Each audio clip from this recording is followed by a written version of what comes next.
Chapter 3 on Marriage.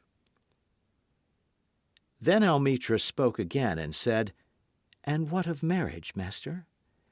And he answered, saying, "You were born together, and together you shall be forevermore. You shall be together when the white wings of death scatter your days. Aye, you shall be together even in the silent memory of God. But let there be spaces in your togetherness, and let the winds of the heavens dance between you. Love one another, but make not a bond of love. Let it rather be a moving sea between the shores of your souls. Fill each other's cup, but drink not from one cup. Give one another of your bread, but eat not from the same loaf. Sing and dance together and be joyous, but let each one of you be alone, even as the strings of a lute are alone, though they quiver with the same music. Give your hearts, but not into each other's keeping. For only the hand of life can contain your hearts. And stand together, yet not too near together. For the pillars of the temple stand apart, and the oak tree and the cypress grow not in each other's shadow. Chapter 4 on Children. And a woman who held a babe against her bosom said, "Speak to us of children." And he said, "Your children are not your children. They are the sons and daughters of life's longing for itself. They come through you, but not from you, and though they are with you, yet they belong not to you. You may give them your love, but not your thoughts, for they have their own thoughts. You may house their bodies, but not their souls, for their souls dwell in the house of tomorrow, which you cannot visit, not even in your dreams. You may strive to be like them, but seek not to make them like you. For life goes not backward, nor tarries with yesterday. You are the bows from which your children as living arrows are sent forth. The archer sees the mark upon the path of the infinite, and he bends you with his might, that his arrows may go swift and far. Let your bending in the archer's hand be for gladness, for even as he loves the arrow that flies, so he loves also the bow that is stable. Chapter 5 on Giving. Then said a rich man, "Speak to us of giving." And he answered, "You give but little when you give of your possessions. It is when you give of yourself that you truly give. For what are your possessions but things you keep and guard for fear you may need them tomorrow? And tomorrow, what shall tomorrow bring to the overprudent dog burying bones in the trackless sand as he follows the pilgrims to the holy city? And what is fear of need but need itself? Is it not dread of thirst when your well is full, the thirst that is unquenchable? There are those who give little of the much which they have, and they give it for recognition, and their hidden desire makes their gifts unwholesome. And there are those who have little and give it all. These are the believers in life and the bounty of life, and their coffer is never empty. There are those who give with joy, and that joy is their reward. And there are those who give with pain, and that pain is their baptism. And there are those who give and know not pain in giving, nor do they seek joy, nor give with mindfulness of virtue. They give as in yonder valley the myrtle breathes its fragrance into space. Through the hands of such as these God speaks, and from behind their eyes he smiles upon the earth.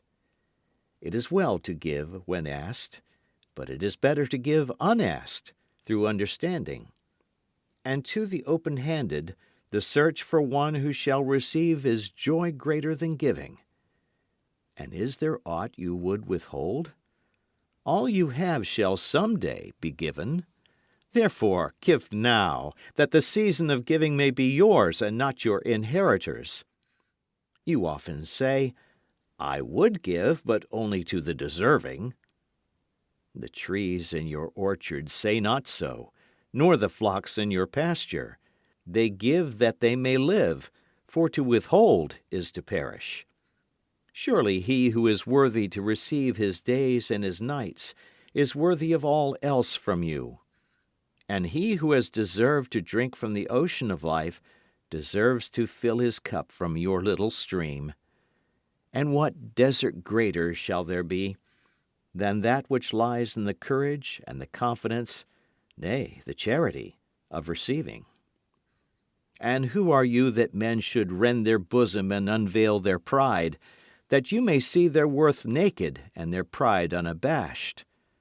See first that you yourself deserve to be a giver and an instrument of giving. For in truth it is life that gives unto life, while you, who deem yourself a giver, are but a witness. And you receivers, and you are all receivers, assume no weight of gratitude, lest you lay a yoke upon yourself and upon him who gives. Rather rise together with the giver on his gifts as on wings, for to be over-mindful of your debt is to doubt his generosity who has the free-hearted earth for mother and God for father. Chapter 6. On Eating and Drinking. Then an old man, a keeper of an inn, said, "Speak to us of eating and drinking."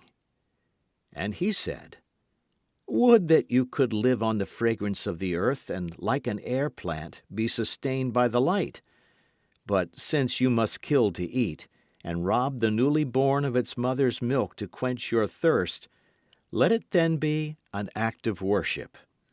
And let your board stand an altar on which the pure and the innocent of forest and plain are sacrificed for that which is purer and still more innocent in man. When you kill a beast, say to him in your heart, 'By the same power that slays you, I too am slain, and I too shall be consumed. For the law that delivered you into my hand shall deliver me into a mightier hand. Your blood and my blood is naught but the sap that feeds the tree of heaven.' And when you crush an apple with your teeth, say to it in your heart, 'Your seeds shall live in my body, and the buds of your tomorrow shall blossom in my heart. And your fragrance shall be my breath, and together we shall rejoice through all the seasons.' And in the autumn, when you gather the grapes of your vineyards for the winepress, say in your heart, 'I too am a vineyard, and my fruit shall be gathered for the winepress, and like new wine I shall be kept in eternal vessels.' And in winter, when you draw the wine, let there be in your heart a song for each cup, and let there be in the song a remembrance for the autumn days, and for the vineyard, and for the winepress."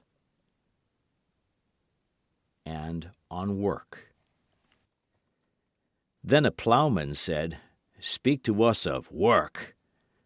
And he answered, saying, "You work that you may keep pace with the earth and the soul of the earth. For to be idle is to become a stranger unto the seasons, and to step out of life's procession that marches in majesty and proud submission towards the infinite. When you work, you are a flute through whose heart the whispering of the hours turns to music.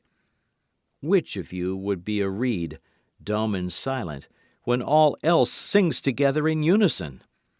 Always you have been told that work is a curse and labor a misfortune.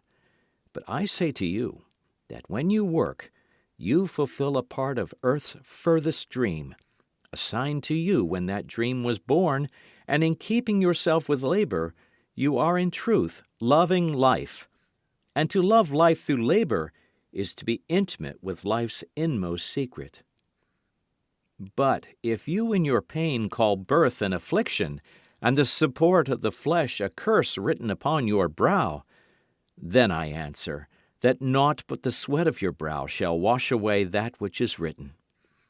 You have been told also that life is darkness, and in your weariness you echo what was said by the weary. And I say that life is indeed darkness, save where there is urge, and all urge is blind, save when there is knowledge. And all knowledge is vain, save when there is work. And all work is empty, save when there is love. And when you work with love, you bind yourself, and to one another, and to God. And what is it to work with love? It is to weave the cloth with threads drawn from your heart, even as if your beloved were to wear that cloth. It is to build a house with affection, even as if your beloved were to dwell in that house. It is to sow seeds with tenderness and reap the harvest with joy, even as if your beloved were to eat the fruit. It is to charge all things you fashion with a breath of your own spirit, and to know that all the blessed dead are standing about you and watching. Often have I heard you say, as if speaking in sleep, "He who works in marble and finds the shape of his own soul in the stone is nobler than he who ploughs the soil. And he who seizes the rainbow to lay it on a cloth in the likeness of man is more than he who makes the sandals for our feet." But I say, not in sleep, but in the overwakefulness of noontide, that the wind speaks not more sweetly to the giant oaks than to the least of all the blades of grass. And he alone is great who turns the voice of the wind into a song made sweeter by his own loving. Work is love made visible, and if you cannot work with love, but only with distaste, it is better that you should leave your work and sit at the gate of the temple and take alms of those who work with joy. For if you bake bread with indifference, you bake a bitter bread that feeds but half man's hunger. And if you grudge the crushing of the grapes, your grudge distills a poison in the wine. And if you sing though as angels and love not the singing, you muffle man's ears to the voices of the day and the voices of the night.